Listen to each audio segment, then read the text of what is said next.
Hello everyone, कैसे हैं आप लोग। आज हम लोग क्लास 11th के लिए ग्लाइकोलाइसिस का फ्लो चार्ट देखेंगे। ग्लाइकोलाइसिस के फ्लो चार्ट में कई सारे स्टेप्स है और हम जानते हैं ग्लाइकोलाइसिस पूरी तरह से एंजाइम बेस्ड है और इसके लिए फर्स्ट प्रोसेस जो है वो कहलाता है फर्स्ट फास्फोराइलेशन। इसे फर्स्ट फास्फोराइलेशन का नाम दिया गया है। इसमें होता क्या है कि ग्लूकोज जो है वो हेक्सोकाइनेज एंजाइम के हेल्प से ग्लूकोज 6 फॉस्फेट में बदल जाता है।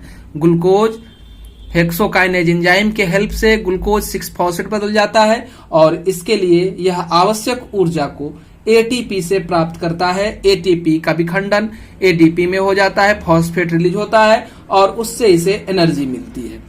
दूसरा सेकेंड प्रोसेस जो है ग्लूकोज 6 फॉस्फेट अब हमारे पास है। इसका प्रोसेस जो है वो आइसोमेराइजेशन के नाम से जाना जाता है, समावयीकरण इसे कहते हैं। इसमें ग्लूकोज 6 फॉस्फेट जो है वो फॉस्फोहेक्सोज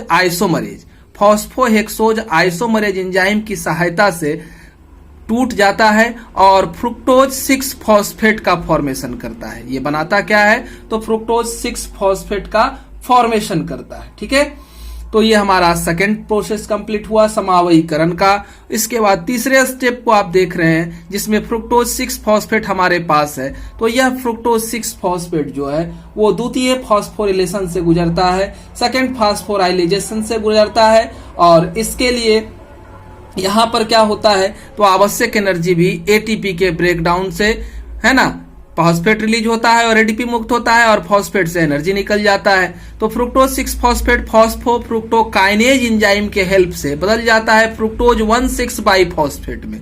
यह बदलता है फ्रुक्टोज 1,6 बाइफॉस्फेट में। तो ये प्रोसेस जो है सेकेंड फॉस्फोराइलेशन कहलाता है। इसके बाद अगला स्टेप जो हमारा चौथा स्टेप है, इसमें फ्रुक्टोज 1,6 फॉस्फेट हमारे पास है ना।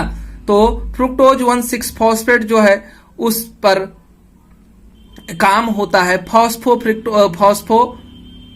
फ्रुक्टोकाइनेज। तो हम लोग देख रहे चौथा स्टेप को हम लोग देख रहे हैं। तो फ्रुक्टोज 1,6 बाइफॉस्फेट पर एल्डोलेज एंजाइम काम करता है ना। कौन सा एंजाइम काम करेगा इस पर तो एल्डोलेज एंजाइम काम करता है और इसके वजह से ये एल्डोलेज एंजाइम इसे क्या करता है दो चीज में तोड़ता है। एक तो हमारे पास बनता क्या है तो पीजीएल का फॉर्मेशन होता है, फॉस्फोग्लिसरल डिहाइड पीजीएल है ना, 3PGL के नाम से जाना जाता है, इसे पागल भी कहते हैं है ना। तो फॉस्फोग्लिसरल डिहाइड का एक अणु और दूसरा अणु जो बनता है वो dihydroxy acetone phosphate DHAP dihydroxy acetone phosphate का फॉर्मेशन होता है। ठीक है, तो अब ये डाइहाइड्रोक्सी एसीटोन फॉस्फेट जो है वो भी वापस टूट जाता है। डाइहाइड्रोक्सी एसीटोन फॉस्फेट को तोड़ने के लिए हमें जरूरत पड़ता है फॉस्फोट्रायोज आइसोमरेज एंजाइम का। डाइहाइड्रोक्सी एसीटोन फॉस्फेट को तोड़ने के लिए जरूरत पड़ता है फॉस्फोट्रायोज आइसोमरेज एंजाइम का और तब यह बदल जाता है फिर से फॉस्फोग्लिसरल डिहाइड में 3PGL में बदल जाता है ये। यानी कि हम कह सकते हैं कि फ्रुक्टोज 1,6 बाइफॉस्फेट के ब्रेकडाउन से हमें 2PGL की प्राप्ति होती है। हम लोग ग्लाइकोलाइसिस को पढ़ रहे हैं, हम जानते हैं कि ग्लाइकोलाइसिस की पूरी प्रक्रिया जो होती है वो सेल के साइटोप्लाज्म में कंप्लीट होती है। ठीक है, तो अगला स्टेप जो है वो हम लोग देखने वाले हैं। अगला 5वां स्टेप को आप देखें तो इसे भी फॉस्फोराइलेशन कहा जाता है, फॉस्फोराइलेशन कहा जाता है। तो इसमें क्या होता है हमारे पास क्या है PGAL है, 2 मॉलिक्यूल PGAL का है। अब याद रखेंगे कि हमारे पास 2 मॉलिक्यूल PGAL का है। तो ये जो 3-फॉस्फोग्लिसरल डिहाइड PGAL है इस पर एंजाइम काम करता है ग्लिसरल डिहाइड 3-फॉस्फेट डिहाइड्रोजिनेज।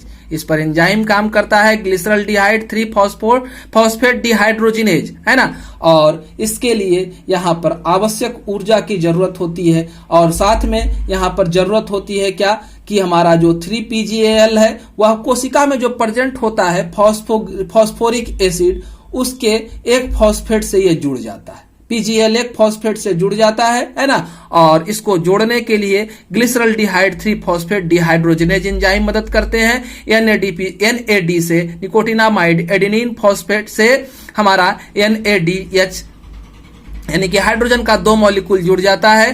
तो अब हमारे पास जो नया प्रोडक्ट बनता है वो क्या है 1,3-बाइफॉस्फोग्लिसरेट है ना। वो क्या कहलाता है 1,3-बाइफॉस्फोग्लिसरेट कहलाता है। अब देखिए यहां पर से आपके पास क्या हुआ, 2 हाइड्रोजन निकल रहा है ना, 2 हाइड्रोजन क्या हो रहा है, रिलीज हो रहा है। तो टोटल हमारे पास कितना है पीजीएल, हमारे पास पीजीएल 2 है ना। तो टोटल जो है 4 हाइड्रोजन और 4 इलेक्ट्रॉन रिलीज होंगे।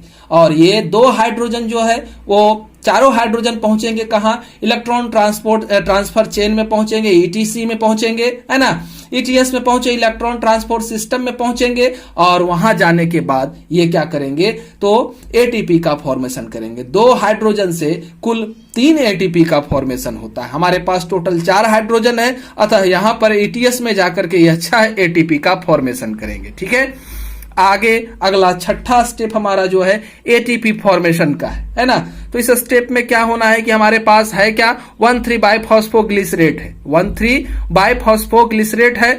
तो यह जो है इस पर काम करेगा फॉस्फोग्लिसरेट काइनेज एंजाइम। इस पर कौन सा एंजाइम काम करेगा, फॉस्फोग्लिसरेट काइनेज एंजाइम काम करेगा। साथ में एडीपी के साथ एक फॉस्फोट जो है वो जुड़ जाएगा और जुड़ने से एटीपी का फॉर्मेशन होगा, है ना। तो हमारे पास यह 1,3 बाइफॉस्फोग्लिसरेट का मॉलिक्यूल कितना है, 2 है। तो टोटल जो है हमें 2 एटीपी की प्राप्ति होगी। यहां पर कुल एटीपी कितने प्राप्त होंगे, 2 एटीपी प्राप्त होंगे। और फॉस्फोग्लिसरेट काइनेज एंजाइम की सहायता से 1,3 बाइफॉस्फोग्लिसरेट जो है 3 फॉस्फोग्लिसरेट में बदल जाएगा। ठीक है, अगला स्टेप हम लोग चलते हैं इंटरनल मॉलिक्यूलर रीअरेंजमेंट को देखते हैं, है ना। तो इसमें क्या होगा, तो इसमें 3 फॉस्फोग्लिसरेट जो हमारे पास था उस पर काम करेगा फॉस्फोग्लिसरेट मुटेज एंजाइम, फॉस्फोग्लिसरेट मुटेज एंजाइम काम करेगा, है ना। और इसकी सहायता से 2 मॉलिक्यूल हमारा 2 फॉस्फोग्लिसरेट का फॉर्मेशन होगा। क्या बनेगा, 2 फॉस्फोग्लिसरेट बनेगा। ठीक है, और हम जानते हैं कि हमारे पास 1,3 कितना था, 1,3 बाइफॉस्फोग्लिसरेट कितना था, 2 मॉलिक्यूल था। तो इस तरह से यहां पर 2 मॉलिक्यूल फॉस्फोग्लिसरेट का फॉर्मेशन होगा। और फिर ये क्या होगा, 2 फॉस्फोग्लिसरेट के ऊपर इनोलेज एंजाइम काम करेगा, है ना। और इस प्रक्रिया को फॉस्फोग्लिसरेट के साथ पर जब इनोलेज काम करता है तो डिहाइड्रेशन हो जाता है, निर्जलीकरण होता है। वाटर मॉलिक्यूल, एक वाटर मॉलिक्यूल्स जो है वो बाहर निकलते हैं, है ना। तो एक वाटर मॉलिक्यूल बाहर निकलेंगे तो फॉस्फोइनोल पाइरुवेट का फॉर्मेशन होगा। क्या बनेगा, फॉस्फोइनोल पाइरुवेट का फॉर्मेशन होगा। और फिर एटीपी का फॉर्मेशन होगा, है ना।